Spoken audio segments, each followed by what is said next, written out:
Hello အားလုံးပဲမင်္ဂလာပါဒီနေ့ကတော့ဝါဒီတော့ဆက်မှာဖြစ်ပါတယ်။ဘာမှတော့ဆက်မှာလဲဆိုတော့ကြောင်မြောင်းမှာပါ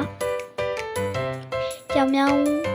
မှာပေါ့နော်ဝက်ဆက်လက်တော့ဆက်မှာပါ။ကိုတော့နေပါပြီ။ဒါတော့ဆိုင်မှာရနိုင်မင်းမျိုးလေးပါ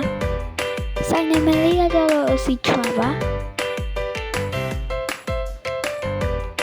ဒါတော့မှအေးလေးပါ။အရင်ဆုံးကျမင်းလေးကိုထည့်ပါမယ်။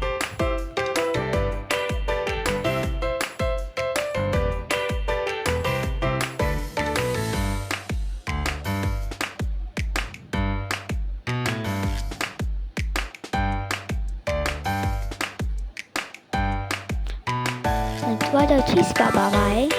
cheese နဲ့စားပါတော့နော်ကျမလေးကိုနော်ပြတ်တန်းတူပြတ်ထည့်လိုက်ပါနဲ့ဒါတော့ကြိုက်တဲ့အားလေးရေးပြီးထည့်ထားပါရေပွဲလေးကိုအရင်ဆုံး cheese နဲ့တို့လိုက်ပါမယ်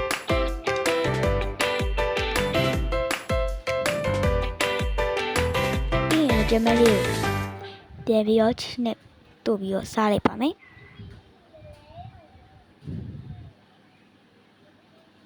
ပြီးရောဝတ်သားလေးကိုပြန်ပြီးဝါသီးပြန်ဆွဲပါမယ်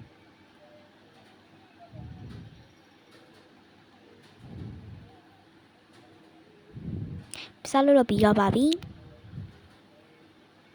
ငါတော့ဟုတ်ပေါ့မတင်မှာပါမရှိပါဘူးအဲ့တော့ကားပေါ်သွားနေပါပြီ